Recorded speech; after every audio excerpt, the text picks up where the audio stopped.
Today's stuff we're going to be learning is Sotah Daf Mem Zayin. We're almost at the end. We still have these very long dapim, and inviting whoever hasn't yet signed up to register for the Siyum on Wednesday. Looking forward to seeing you all there. Great program with Dr. Tammy Jacobowitz and Judy Farber, who'll be finishing Shas with us. Today's daf is sponsored by Ruth Leah Kahan, Jessica Shklar, and Emily Michelson in loving memory of their mother, Kadima Michelson, Kadima Bat Harav Avram Tzvi Ben Sion, on her 5th yahrzeit. We miss you. We are now going to get started with our daf. We're in the middle of the story with Elisha and these 42 children who end up getting killed. We didn't see yesterday there were 42, but we're going to see that today. After they say ale kerech, which the Gemara had claimed was because they were upset that he basically balded them from, right, and it's not really a word, but using the bald terminology as you took away our jobs, and they didn't have enough of belief in God that they get new jobs, and that's because he fixed the water, and they were the ones bringing the water to the people in the city. So they got very angry at him, and because this whole thing came up, because what? Because they didn't escort him. If the people of the city had escorted him out, this never would have happened. But instead, he gets angry, and what happens? He curses them, and then these two dubim from two bears come out of the forest. And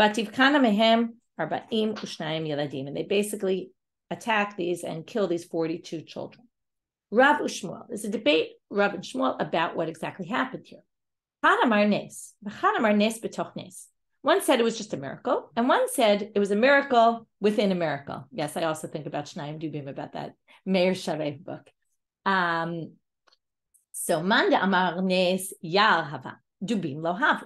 The one who says it was a miracle said that there was a forest, but there were no bears, and the miracle was that all of a sudden there were bears. Manda Amar Nes B'toch Nes Lo Yal Hayava Lo Dubim Havu. There was no forest, there were no bears, and God created both the forest and the bears. And that was the miracle.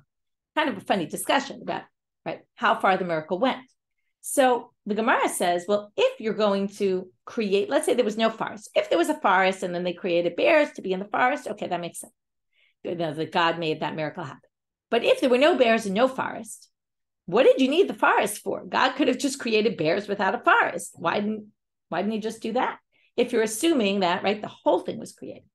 To which they answered, because the bears are scared to be without a forest. So, of course, now, if you make a miracle, we can create bears that are not scared to be without a forest. But the point here is that when miracles happen, they happen in a natural type of way. It's kind of a funny thing, right? It's a miraculous thing, but it happens in the normal, natural way of events. You don't have these miracles that happen where there's bears that exist without any sort of forest. That would be very strange. That wouldn't happen. So basically, God created a forest, and then God created the bears. Amar Rabbi Chanina. It's a bit of an interesting discussion. Amar Rabbi Chanina. B'shvil 42 korbanot sheikriv Balak melech Moab ufgu Yisrael 42 yeladim. Part of maybe what they're getting at is how could these 42 kids have been killed? Like, it's a huge tragedy, and what happens exactly here? So they say this is actually from the curse of Balak. It's really the curse that Balak tried to curse the Jewish people that never succeeded at the time. Well, it succeeded here. How did they get the connection? Well, because there were 42 children, and there were 42 sacrifices that he brought. Remember, he brings sacrifices in order to get God to curse the people.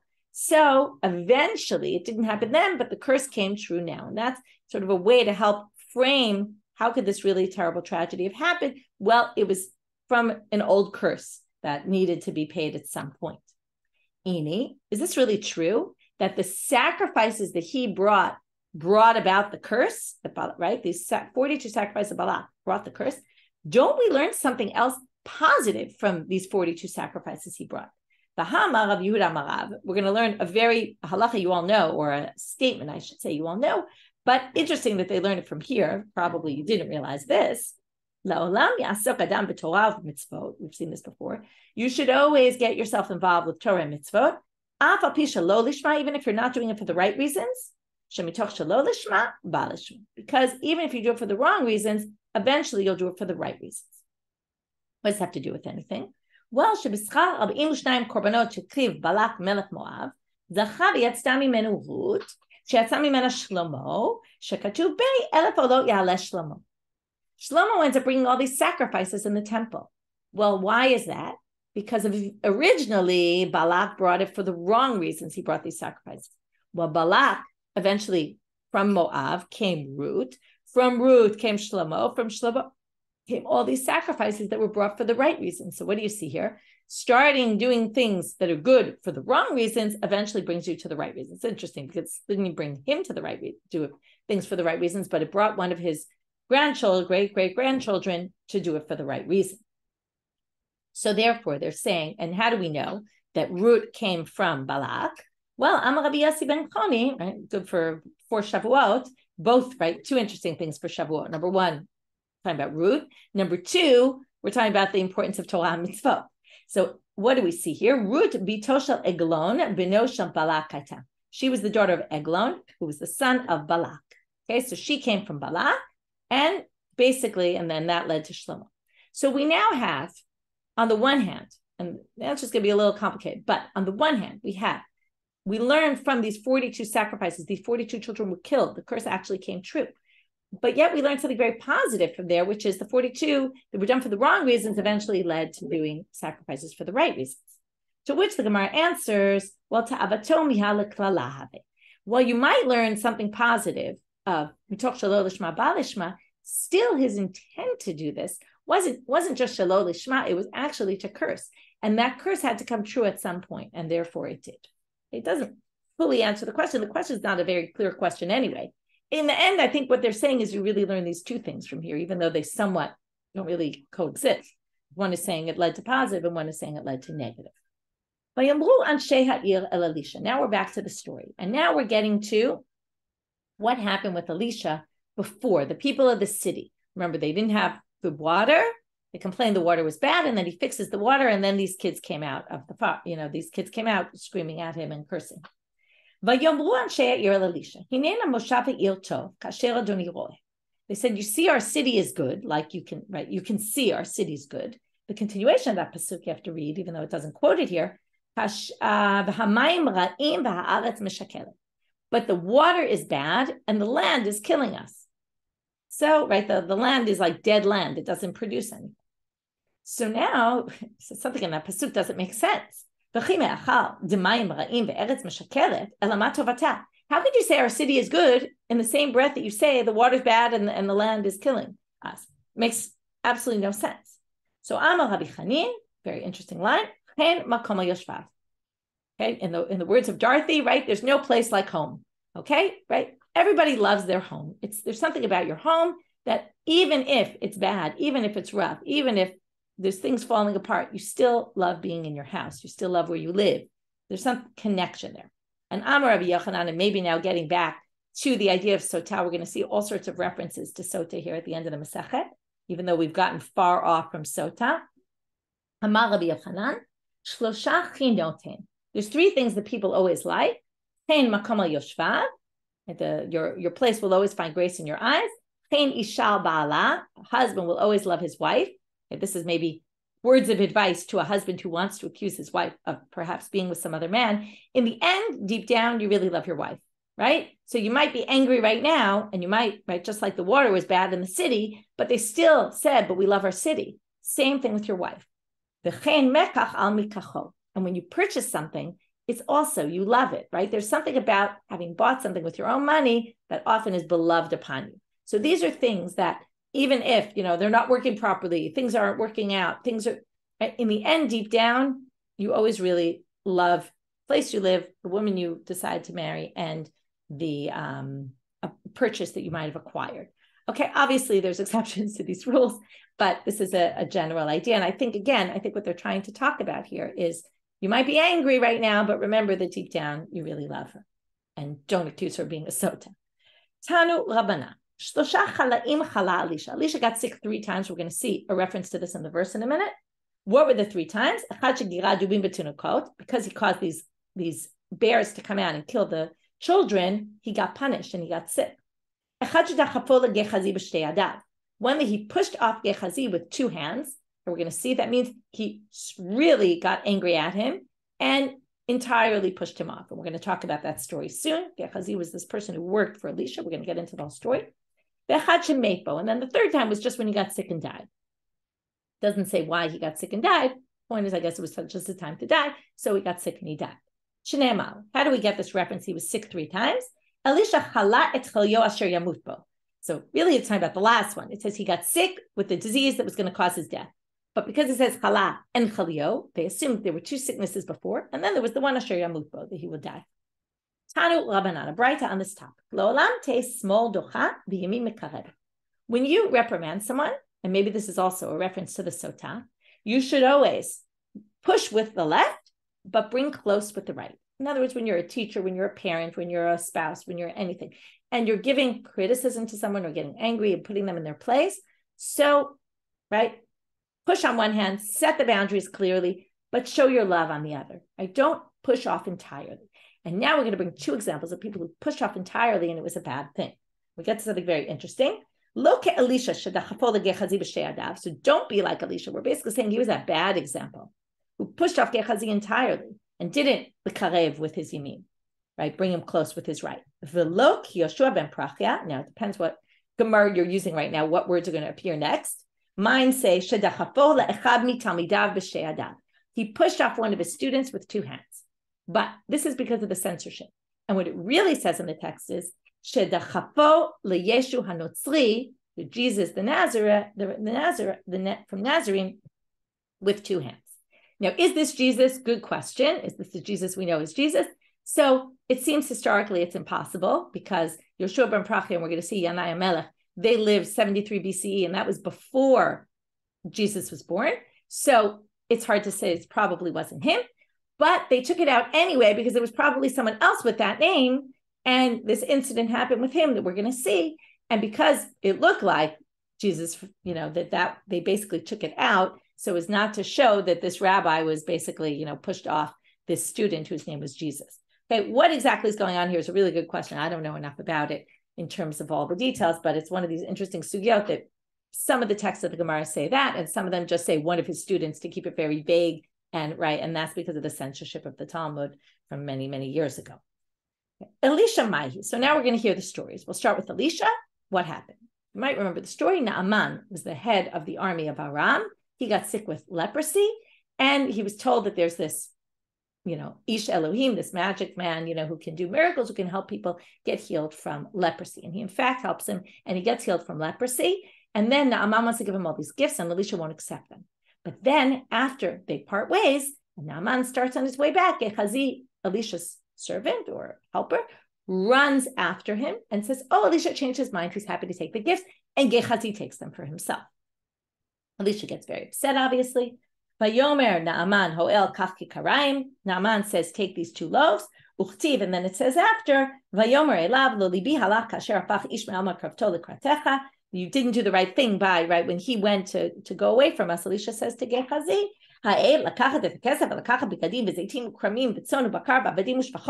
is this the time to take money and clothes and olives and vineyard vines or I don't know, I guess it means grapes and son and bakar animals and avadim ushpachot and servants? This is not the time. It's not appropriate. We just helped him, right? This isn't the right time to start taking gifts from him. Now they ask, he mentioned these 8 things. You can count. There's 8 things there, starting with the money and then the clothes and then the olives and the kramim and etc. Did he really take all those things? It just says he took money and clothes. It doesn't say he took 8 things. So why did Elisha start reprimanding him about these 8 things? And I can't say I fully understand this next section. We'll see why in a minute. But Amar Rabbi Yitzchak, Elisha osek b'shmona shratzim. At that moment, when this happened, Elisha was busy learning the parak in Masechet Shabbat called Shmona Shvatzim. You might remember it. It's a very complicated parak. In the middle of Masechet Shabbat, he was learning that. Okay, first of all, hard to understand. There was no Mishna at that time. So there was no parak Shmona Shvatzim. This is very common that the rabbis, and we'll see this a few times today, where the rabbis kind of superimpose their lifestyle, the Beit Midrash life, with the learning, the Mishnayot life, on earlier generations. And now we're going to get the connection of the 8 and the 8, right? The 8 things he took and the Shmona Shvatzim. Amar lo Rasha, he says to Geichazi, "You evil person. What are you trying to take a reward for learning Shmona Shvatzim with me? And therefore you're taking 8 things." Like he was trying to make a reference, an allusion. Again, I don't fully understand it, but he was trying to make an allusion to the learning and saying, "Well, what are you trying to take a reward for it?" And then this is a quote from the Pasuk. He basically curses him and says that the leprosy of Naaman will be with you and your children forever. Well, in fact, it came true because we don't know exactly, but we assume because then it says, Arba'ah Anashim, okay, it says in a different chapter, Arba'ah Anashim ayu mitzoraim. There were 4 people who were lepers. Amar Rabbi Yochanan, ze Geichazi ushloshet banav. So Rabbi Yochanan says that must have been the 4 people were Geichazi and his 3 sons. And then you see that it came true. Elisha Damascus. Okay, now it says he went to Damascus, and the whole story happens. But the question is, why did he go to Damascus? Lama halach. They claim that when he went to Damascus, then it was to bring Geichazi back to Judaism. So on the one hand, he pushed him off in the beginning with 2 hands. He didn't do that l'karev biyamin, right? To do it in a way where he showed he loved him. He really just got angry at him and lashed out at him and punished him. Pretty right, seriously made him a leper, which meant you're outside the community entirely. But what happens? He decides, I want to go get him back. But lo chazar, it didn't work. Why not? Amar lo chazor b'chan. This sounds a little like the Elisha ben Avuya story.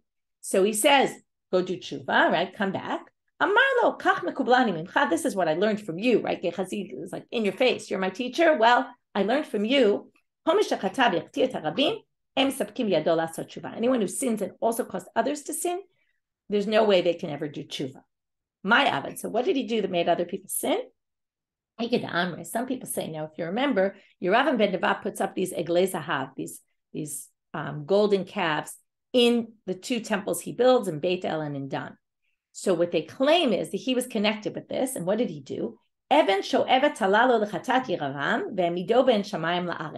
He put this stone above it, which kind of had a magnetic force that pulled the golden calf, pulled it to be hanging in midair. And he made all these people believe that it was a miracle that it was hanging in midair, right? Even though you think of all those shows where they do these crazy stunts, but it's really just, right, they're attached somehow, you just can't see. So again, the same way he did it, he had this stone connecting, right, with a magnetic force that pulled it up, and it looked like it was hemido ben shamayim la'aretz, it was hanging between the heaven and earth, and that caused people to worship it. Some people say Shem kakak lo apuma. He put in the Shema Meforash, the special name of God, in the mouth of the egel. It would make sounds. It was like a talking. I think of those talking dolls we had when we were little, So it was like a talking doll, talking pesel and talking idol, and people were amazed by it and said, "Oh wow, we should worship." Some people say it was a totally different thing. And here again, we get the rabbis superimposing their life. Rabbanan dachami kameh. He pushed out the rabbis from the Beit Midrash. He wouldn't let people learn with Elisha. This is kind of like the Rabban Gamliel story where he wouldn't let people into the Beit Midrash, right? You see, there was a lot of criticism in the Gemara about, right? Again, then also they were probably superimposing what was going on in their day in the Babylonian academies and the problems with people not letting people in, or the Hillel story, right? Where they kind of say this happened as a way of criticizing their own people. And that, anyway, how do we know this? They find some reference in the verse. They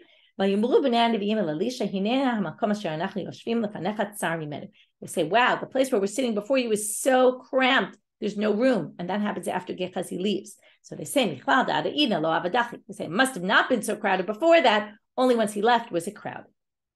Yoshua ben Perachia, what's the story here?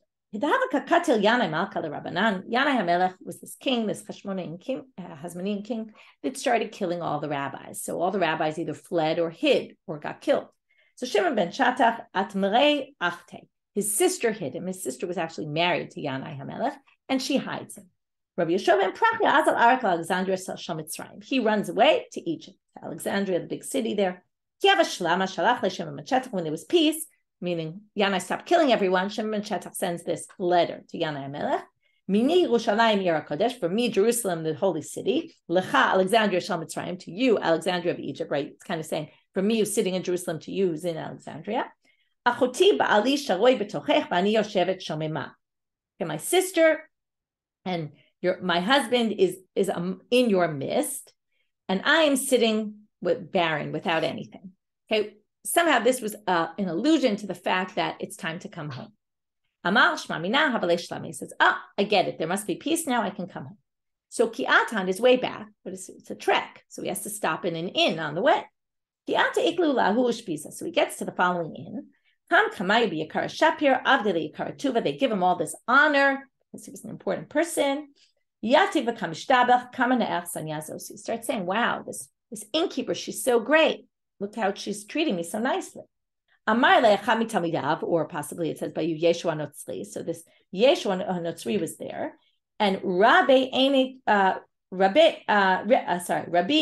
Trutot. He says, Rabbi, but her eyes are wanton, or however you translate this trutot. It's a word we've seen before. It's not exactly clear, but he basically kind of puts her down. Amarle Rasha b'kachatau seg. So Yeshua ben Perachia says to him, what, you're looking at women and how beautiful or ugly they look? Like, what? This is not what we do.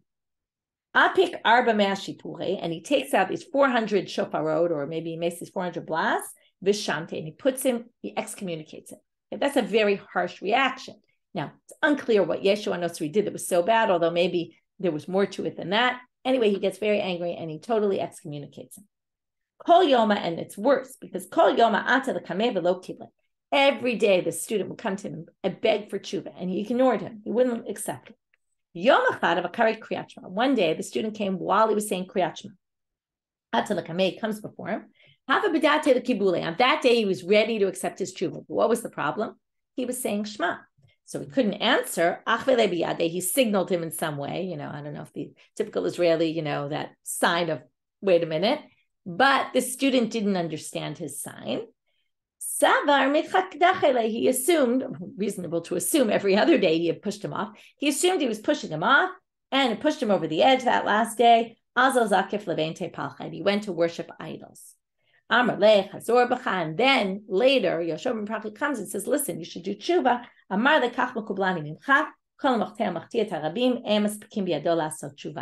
Was just like the other student, but just like Geichazi said, you taught me yourself that if I sin and cause others to sin, I'm gone. And at this point, it was too late. Obviously, this wasn't the day he went to worship idols. This was much later, when not only did he worship idols, but according to the Amar, it was said, he did sorcery, he turned people away, and then he basically caused all these Jews to leave Judaism. So you could see why, if this wasn't Yeshua Notzri, why they want to take this out of the text, because, or if it was also, because it clearly says very bad things, right, about him, or within, our religion. Okay. Rabbi Shimon ben Elazar Omer. There's 3 things that you should do this action with, of push away, but also, kind of keep close, which is your inclination, your evil inclination. Tinok. Okay, this, by the way, the yetzer is really your yetzer for having sexual relations. And this is something, there's 2 ways to understand this, but either it's too much there that you can't totally push it away, or, right, it's got good and bad, right? If it weren't for your yetzer, we wouldn't have children in the world. So there's 2 sides to it. We've seen sugyot that talk about this. Tinok, a child, that's what we talked about, reprimanding a child, and a wife, right? If you get into a fight, again, do both directions. Don't push her away entirely, again, relating to the Sotah issue. New Mishna. From here, we're going to the egla arufa, back to details about it. And we're going to see an exact parallel sugya to what we saw with the Sotah, about the one witness and all that. What if we find the murderer? Because remember, this is very similar. You can see now why egla arufa is here, because besides that it got here because of the technicalities of it said in Hebrew, but also it's very similar. We have a doubt. We don't know who did it, right? Right. The Sotah, we don't know if it was done. But here we don't know who did it. And we're using this as a way to atone without having a murderer. But if the murderer is found, then you obviously don't need the ceremony. So if the murderer is found, now it depends when. If you didn't yet break the neck of the calf, there's no sanctification here. It's not like a sacrifice that I sanctified. We had a whole thing about sacrifice. If it's let's say a sin offering, then the animal has to be left to die because I already sanctified and now I don't need it, but it's sanctified. I can't get rid of it. In this case, it's not sanctified. So you just put it back and it goes back to be with all the other calves. Nothing happens to it. But Mishna egla, but if you already kill the egla, at that point, it was already used for this mitzvah, and it's forbidden to benefit from. Things are forbidden to benefit. They have to be buried. So you bury it right in its spot. In other words, everything was done the way it was supposed to be done. There was a doubt. You dealt with it because there was a doubt, and it came and atoned in the meantime. Yes, you found the murderer, but the mitzvah was done exactly the way it was supposed to be done. Now, you might say, okay, well, we did the egla arufa. That took care of the atonement. So now we found the murderer. We don't have to kill him because we already took care of the atonement. No. You have to kill him anyway. Okay, and this is very similar to what we learned about an asham taloi. An asham taloi is a guilt offering that you bring to hanging guilt offering. That means if you're not sure, let's say the classic example is you ate the forbidden fat, but you're not sure if it was forbidden fat or it was permitted fat that you're allowed to eat. You don't know which one. If you really ate the forbidden fat, you'd have to bring a korban chatat if it was done unwittingly. But you don't even know. Let's say there were two pieces and you're not sure which one you ate. So, right, there were two plates. One had the forbidden, one had the permitted. So you bring an asham taloi, and then when you find, so that takes care of your atonement. But if you eventually find out that you actually ate the chalev, if you have a way to figure that out and you did, then your asham taloi doesn't help you. It only helps you. That's why it's called hanging. Hanging until such time that you actually figure out what happens. The same thing here. Once you find the murderer, obviously the murderer has to be killed. And we'll see that in the Gemara where they get it. Now we're going to have exactly word for word what we saw in Sotah, which is,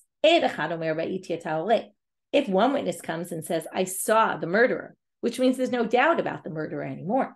But then one says, you didn't see the murderer, right? I was with you. You couldn't possibly have seen him.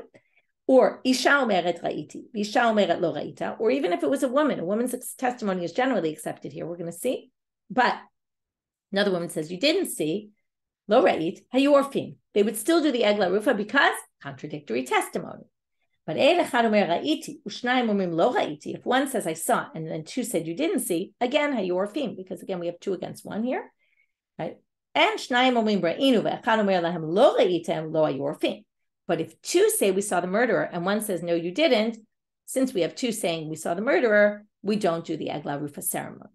Okay, we're going to have a whole discussion about this. If Echad is Ne'aman, then why does the next one come and contradict? Wasn't one equal to two? And then if one comes, how could it be? And then we have those inferences from those two lines, right? If you say one said I saw and two say I didn't see, they would do the egla arufa. It sounds like one and one, you wouldn't, but that's not true. So we have a whole discussion there. We'll get to that later. Now we get to a whole slew of things that the Gemara is going to even add more of them. They're called misherabu this, betela that. When all of a sudden there were a lot more of this, they stopped doing that. So what is it? When there were a lot of murderers all of a sudden, betela egla arufa, they stopped the egla arufa ceremony. We're going to see all this in the Gemara why this is.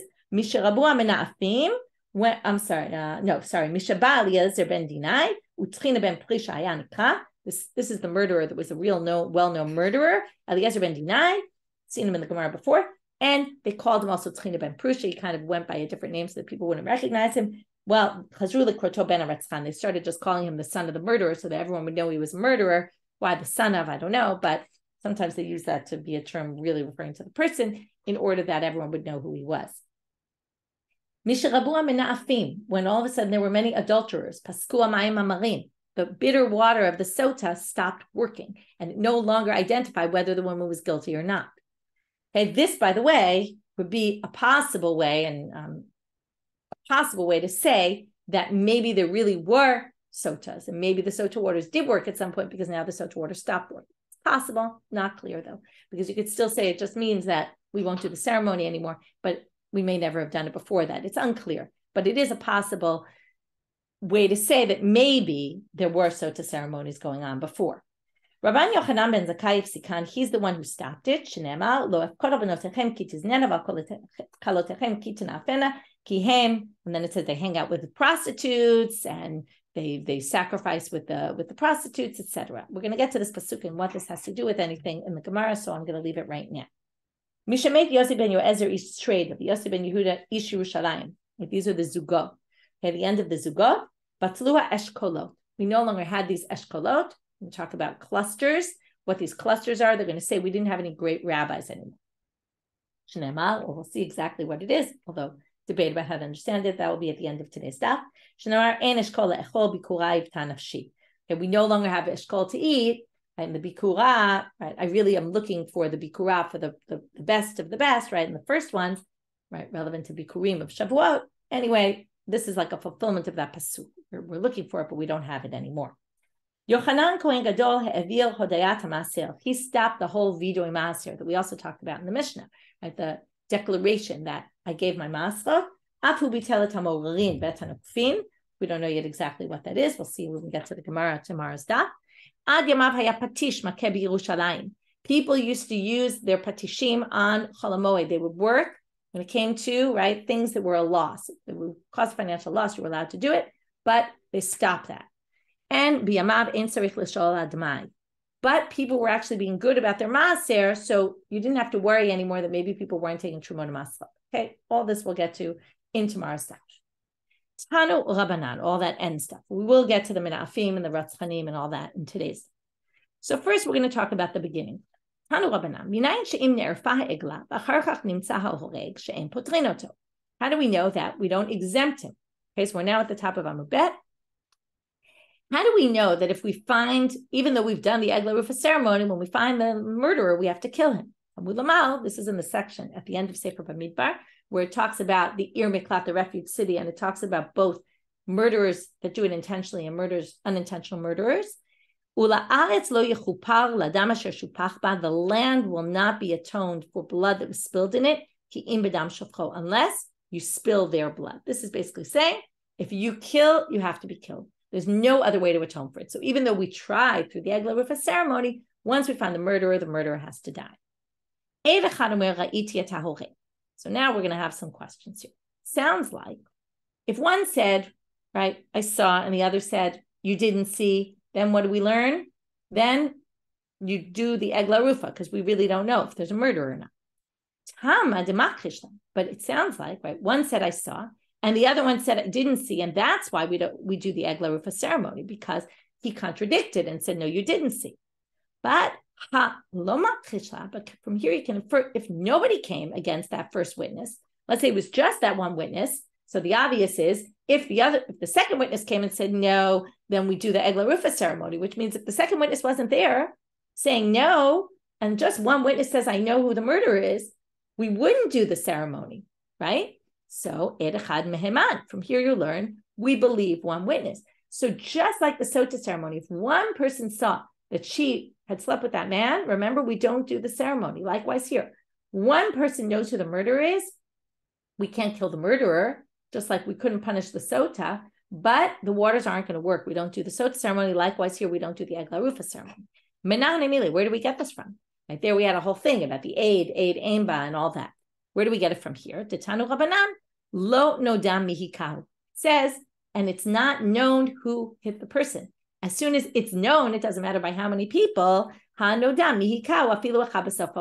it's someone, we had this with the Sotah also, the same language. Even someone who lives on the other side of the world, and they're not even here, but if we know somehow that somebody knows, then we don't do the egla arufa ceremony, lo hayorfim. Rabbi Akiva Omer, minayin l'Sanhedrin shera'u echad sharag et hanefesh ve'ein mikirin oto. If the Sanhedrin saw somebody killing, but they can't identify him. Let's say they saw him from the back and they watched the murder happen, but they couldn't see who it was. Shelo hayorfim. They wouldn't do the egla arufa either. Talmud lomar ve'einenu lo ra'u v'halo ra'u, because again the Sanhedrin says we didn't see, our eyes didn't see. The judges, remember, and they did see. So you can't say those words if you actually did see. So you wouldn't do the ceremony. Now we're going to get to an exact sugya word for word that we saw with the Sotah and the Eid Echad. It's a little confusing. We'll go through it again. It'll be a good review. Hashta da'amrat Eid Echad meheman, idach chad echimatzi macheshta, v'hamar ula, kol makom shemina Torah Eid Echad, harei kan shnayim, ve'ein dvarav shel echad b'mkom shnayim. We'll start with the ula. Ula says, when we believe one witness, in cases where one witness is accepted, one witness counts like two. So if one witness counts like two, and one witness said, I saw that murder, and then one witness says, you didn't see, why would we accept the second witness? The first witness counts like two, and then there's one witness against two witnesses, and we shouldn't accept the second. And we should basically say the murder has been found, and no egla arufa. But yet the halacha is, you do egla arufa, so it doesn't make any sense. So Amar Lecha, Ula Tnei Lo Hayorfim, Ula changes the wording of the Mishnah exactly as he did in Sotah, the same exact thing, and said, they wouldn't do the egla arufa ceremony in that case. If once the first one came and said, I saw the murderer, doesn't matter who comes after him, he's believed, and that's it. And then we don't do the ceremony. Rabbi Yitzchak says the same thing. Tnei lo yorfin. But just like we saw in Sotah, Rabbi Chia Amal, and I'm telling you, this is like word for word, other than we switch arufa with, right, we switch the Sotah part words with the orfin. Rabbi Chia Amar Tnei hayu orfin. Rabbi Chia says no, they would do it. So Rabbi Chia kasha dula, how does he explain ula then? Why would you do the egla arufa ceremony if one is believed like two? So what does he answer? Lo kasha kam bevat achad kam bezer chazeh. It depends. If they came at the exact same time, then we call that contradictory testimony. And the first one isn't believed like two because it's one against one.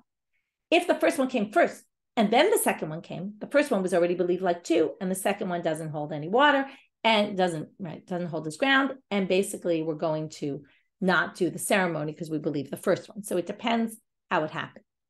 However, we're going to ask another question of Rabbi Chia, which is Tanan. These are the last two cases of the Mishna. I'm going to start with this one first. One witness says, I saw, and two say, I didn't see, then hayorfin. From here, you can infer that because it's two that said no, they would do the egla arufa ceremony. But hachad v'chad, but if it was one and one, lo hayorfin, then they wouldn't do the egla arufa ceremony. And you said they would. Tiyuvta de Rabbi Chia. So it would be a problem for Rabbi Chia. But he questions back. He says, don't make that inference because you can make the exact opposite inference from the next line in the Mishnah. There are two against one. We don't do the egla arufa. Whereas in the first case, two against one, we do it. Right? So then from there, you can infer the exact opposite. And then you get to, right? If you infer from that sentence and that sentence, what's the halacha one and one, you're going to get to the exact opposite conclusion. And that makes no sense. So, the way to explain it is that the Mishnah is talking about disqualified witnesses. How so? And Kid Rabbi Nechemia, as they're going to say, Uchid Rabbi Nechemia, and we're going to have two ways of explaining Rabbi Nechemia. Da'amar, Kol makom she'emina Torah ed echad, halacha charov deot, v'asu shtei anashim b'ish echad, kishnei anashim b'ish echad. Rabbi Nechemia said, and the first line is the only thing Rabbi Nechemia said, and then it comes to a matter of interpretation. Anytime the Torah believes one witness, we go by the number of people. Wherever more people are, we're going to follow that. That's what the Mishnah is telling you. As opposed to, right, generally, rules are if one witness is believed like two, or two witnesses come, which is really, right, generally it's two. They're believed and 100 really can't stand up against them unless they do, right, edim zobamim or something like that. But two witnesses are believed, right? We believe they're like 100. It doesn't matter, right? You know, you can have, if you have contradictory testimony of 2 versus 100, we'll knock it out. But there's no issue of majority here. Okay, once two have the power like 100. But when it comes to a case where we believe witnesses that normally aren't believed, like women, generally their testimony is accepted in court, relatives, right? But sometimes we believe them. Well, then we follow the majority and we just go, it's a numbers game. And that's what the Mishnah is teaching you when it says 1 against 2 or 2 against 1. It all goes by numbers. How many bodies are there? We do a tally.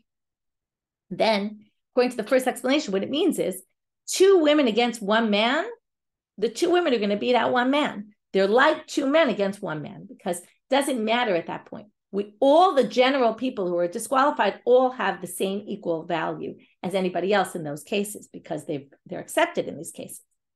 And that's what the Mishna is teaching you, which means there's no inferences. It's just telling you 1 against 2 or 2 against 1. We're going to go by the 2 always because this is a case where we accept Eid Echad, we accept disqualified witnesses also, and therefore we're going to believe, right? It's going to be a game of numbers.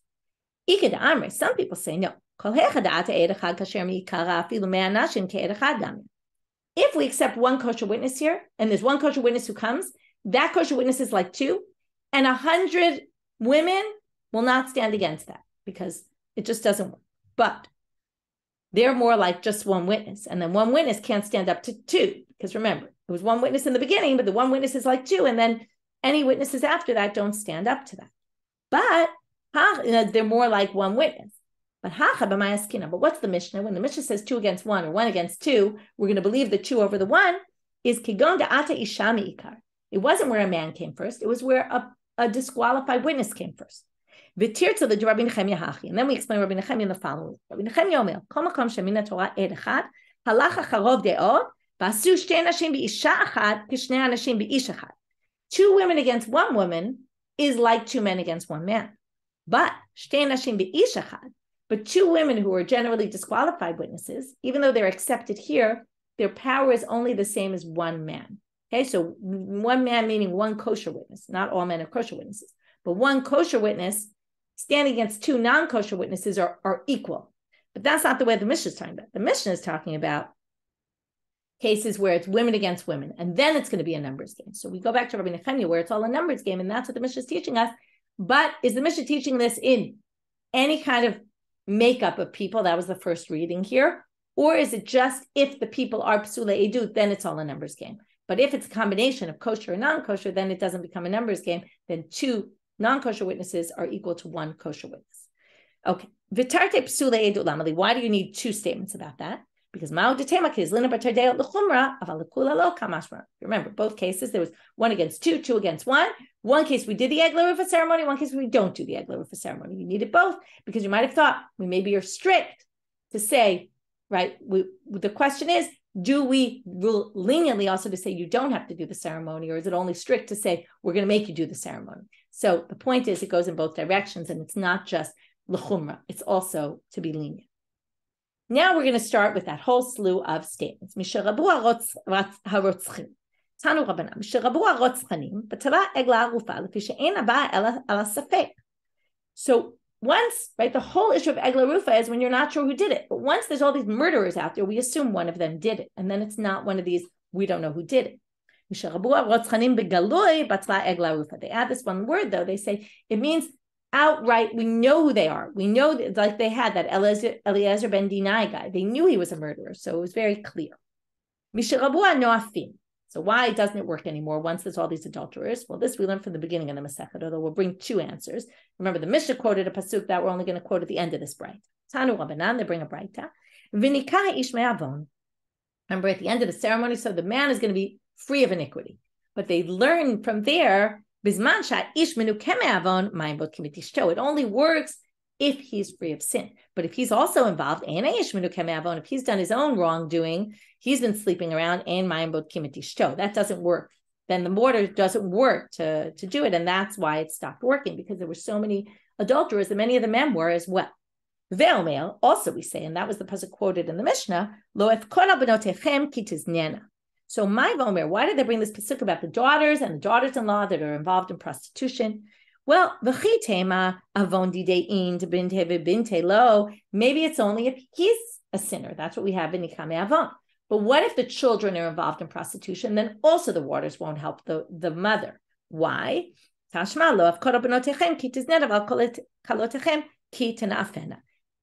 that pasuk, because it's saying, Lo efkod, I won't be there with you to basically clarify these situations because of your daughters and your daughters-in-law who are involved in prostitution. But maybe it's only daughters and daughters-in-law who are married who are sinning and committing adultery, but not that they're just sleeping around when they're not married. That's the end of the later part of that pasuk, because they are involved with prostitutes. And generally, when we say prostitutes, we don't necessarily mean married women. It's just women who sleep around, and therefore we include also single women. And then the very end of that pasuk is "Mai ba'am lo yavin gilabet." Nation that doesn't understand will kind of labet is to not be sure of anything. Amar Rabbi Elazar, Amar lahem Navi Yisrael, im atem makpidim al atzmachem, mayim bodkim nishtotechem. If you're careful with yourselves, then the water will check your wives. In other words, you're going to still be deliberating. You're not going to really ever know if she committed adultery or not. Now from here to almost the end of the daf, we're going to talk about corruption of the court system. This is something, unfortunately, that we're very familiar with, which is, right, not necessarily only in the courts, but all sorts of, the police and all that when they take bribes. When people were always desiring to have more, it messed up judges, it messed up actions, right? You can't understand anything anymore. What's good? Nobody's comfortable in the world because you don't know who to believe. You don't know what's right and wrong. When people started favoring people in courts, the These are psukim that say that the judges aren't right, shouldn't do this. They shouldn't choose side. All that was gone. They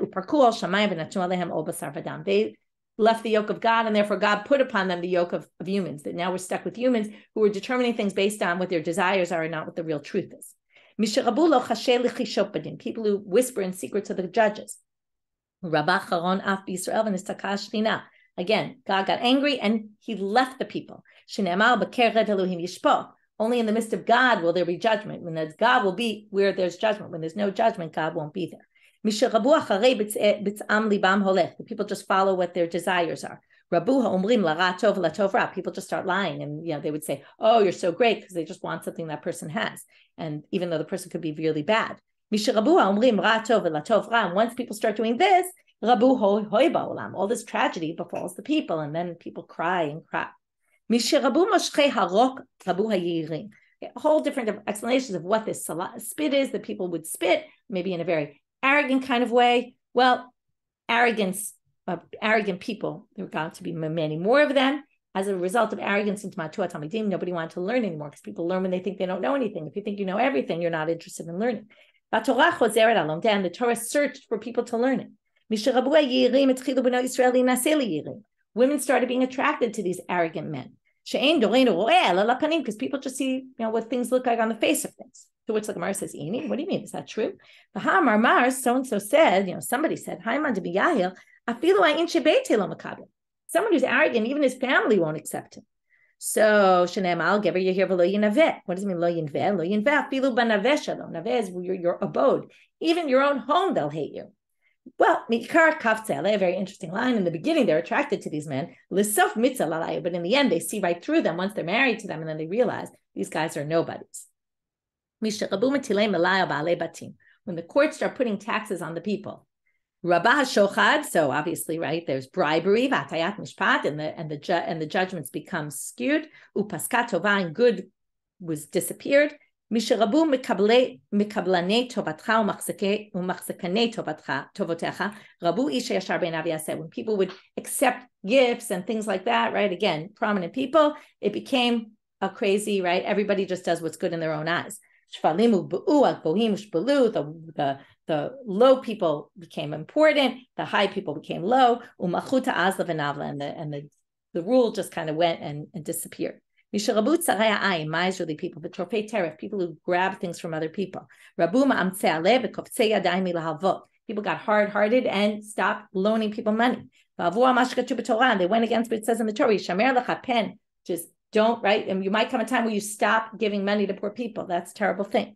Women who stand with their head tall and make up their eyes so beautiful and attract these men. Rabu hamayim hamarim. There was lots and lots of bitter waters. Again, maybe there really were a lot of sotas, but Elisha pasku. Really, I think is saying not that there really were bitter waters. There were a lot of cases where men were suspicious of their wives, but in the end, they couldn't drink the water anyway because it wasn't doing anything. When people took gifts, people started dying young because those who hate gifts will live long. Those who love gifts will die young. Again, arrogant people caused fighting to ensue. A lot of debates, fighting of Torah, which sometimes is looked at a good thing. Here it's looked at as a bad thing. That students of Shammai and Hill stopped serving their rabbis in a proper way. We ended up with two different Torahs, basically. And when we started taking charity from Goyim, Gentiles, which means Jews weren't helping other Jews. Again, the Jews were above and they were down below, which is really what we say opposite language. They didn't want to say the Goyim were at the height and we were at the low. Basically, the Gentiles took over and attacked us, and they became high and we became low because we didn't help each other. And Yisrael lefanim behem la'achor, we were in the front and they were in the back, which really means we were in the back and they were in the front. Mishamei Yossi ben Yoezer, eshkolot. That it's in the Mishna. What are eshkolot? Mar v'yudam mar Shmuel isha hakol bo. It's a notricon, an abbreviation for someone who has everything. Some of the people say it means all of Torah. Some people say it means Torah and good deeds, and that there was no longer this combination of learners who also were doing good deeds. Last thing for today, Yochanan Kohen Gadol Hebir Hodayat HaMaaser, stopped the Vidoy Masrot. My time, Amar Rabbi Yossi Rabbi Chanina, Pisha Ein Notnim Oto Ketikuno, D'Rachman Amar Di'ai Ve'Lelevim, V'anan Kayavinam L'Kohanim. We'll get to this. We actually talked about this in a different sugya at some point. They stopped giving the maser to the Levites. They gave it to the Kohanim. We'll talk about that tomorrow, what the issue is. So we saw a lot of things today. We're going to stop here. If you want a summary, you can read the summary on the page because it's a little bit long, the stuff, and I don't have time for a summary. So wishing everybody a great day, and don't forget to register for the Siyum.